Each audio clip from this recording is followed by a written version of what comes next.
देखिए इमरान भाई, कोई भी विकेट हो 200 चेस करना it's not a easy target, और हमारा प्लान यही था कि विकेट जो हमसे डिमांड कर रहा है हम उस हिसाब से बॉलिंग करें। और स्पेशली हमें पता था कि अगर डेथ पे 10 रन्स की एवरेज होगी तो वो इजी नहीं होगा। और लेकिन आई थिंक स्पेशली क्रेडिट जाता है इब्रार को, जिस तरह उसने मिडल्स में 2 विकेटें एक ही ओवर में ली कैडमोर और बाबर की। I think that was a turning point. ने पाकिस्तान में हमेशा से परफॉर्मेंस दी है, बाहर भी परफॉर्मेंस दी है। जब अपने क्राउड में आते हैं, चूँकि आपने रिटायरमेंट ले चुके हैं, अपने क्राउड में आते हैं, लेकिन फिर भी आमिर आमिर के नारे लग रहे होते हैं और आमिर उसी तरह परफॉर्मेंस देता है जिससे आज से 10 साल पहले परफॉर्मेंस देता था। तो क्या दिल में ख्याल आते हैं कि अब वापस इस कंट्री के लिए खेलना चाहता हूँ, या यही अवाम दोबारा आमिर आमिर के तक रहे तो अच्छा है। नहीं देखिए, फैंस का तो आई थिंक आप जितना शुक्रिया अदा करें कम है, उनका प्यार है और रिस्पेक्ट देते हैं।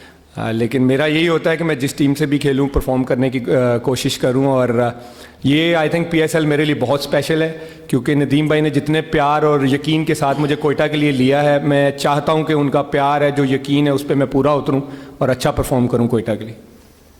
आमिर, बाबर और आपकी राइवलरी काफ़ी लोग फैंस बहुत पसंद करते हैं, जिस तरह आप दोनों का कंपटीशन होता है, क्योंकि दोनों ही A लेवल की गेम खेलते हैं।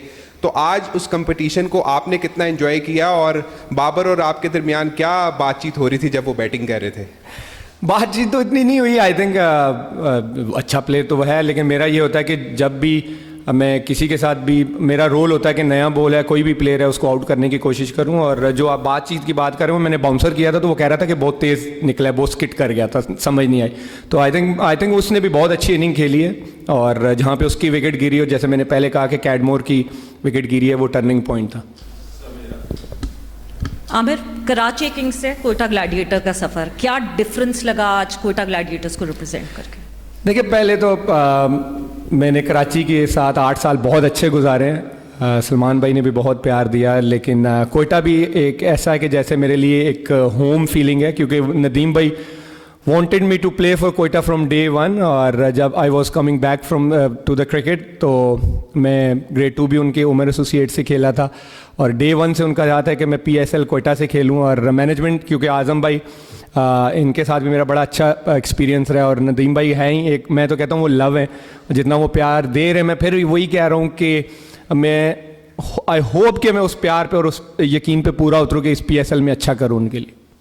आमिर सर, विव ने आपकी तारीफ़ की थी कि आमिर का जो एक्सपीरियंस है उनके पास, उसका कोई नेमल बदल नहीं है, तो इस बयान को आप किस तरह देखते हैं? क्योंकि सर विव ने आपकी तारीफ़ की है, और दूसरा कि यहाँ पर हम देख रहे हैं कि हाई स्कोरिंग मैचेस हो रहे हैं, तो बॉलर्स को कितनी डिफ़िकल्टीज होती है बैट्समैन को बॉलिंग कराते हुए?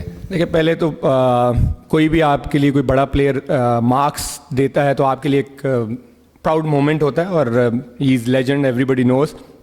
लेकिन ये है कि देखें, पाकिस्तान की हम पाकिस्तान में क्रिकेट खेलते हैं, हमें पता है कि यहाँ पे हाई स्कोरिंग गेम्स होंगे, तो आपकी जो प्रैक्टिस का पर्पस होना चाहिए वो इन विकेटों के हिसाब से होना चाहिए कि इन विकेटों पे मेरा क्या स्टॉक बॉल होगा। और मेरा माइंडसेट हमेशा ये होता है, मैं कभी भी बैट्समैन को नहीं देखता, उस दिन जो विकेट मेरे से डिमांड कर रही है, उस विकेट पे कौन सा बॉल मुश्किल हो सकता है बैट्समैन के लिए, मैं उसको अप्लाई करने की कोशिश करता हूँ। जी, अस्सलाम वालेकुम Aamir, this is Bairam Qazi from grassroots cricket. सबसे पहले मुबारकबाद जीत पे और अच्छी परफॉर्मेंस पे। न्यू बॉल से तो आपका पहले ही बहुत बड़ा नाम था और आपने फिर से अच्छा परफॉर्म किया। आज डेथ में भी शानदार बॉलिंग कराई, ना सिर्फ आपने बल्कि सारे कोयटा के बॉलर्स ने। तो डेथ बॉलिंग पे कोई खासा काम हो रहा है?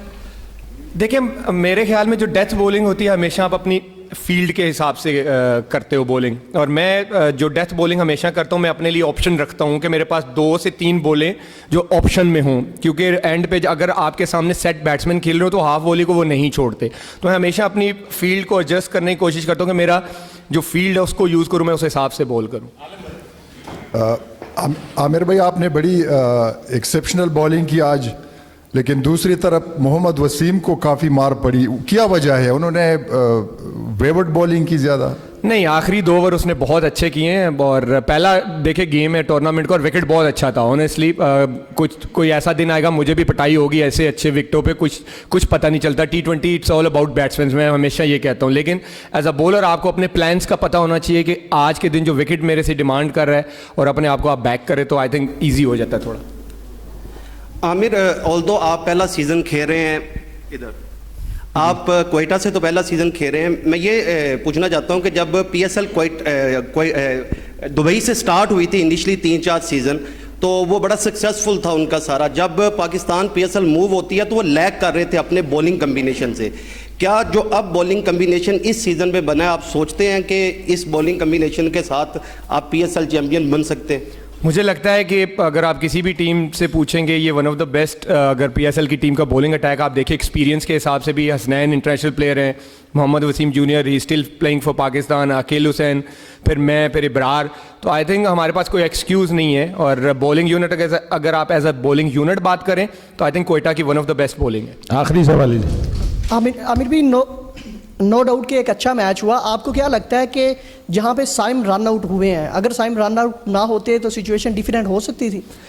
साइम आपको पता है कि वो डेंजरस प्लेयर तो है, लेकिन जैसे मैंने पहले कहा कि बाबर और कैडमोर जहाँ पे एक ओवर में दो आउट हुए, वो टर्निंग पॉइंट था, क्योंकि वो दोनों अच्छा 8-9 हर ओवर में कर रहे थे। और इस विकेट पे मुझे लगता है 9-10 की एवरेज कुछ कहती नहीं थी, वो टर्निंग पॉइंट था। डन।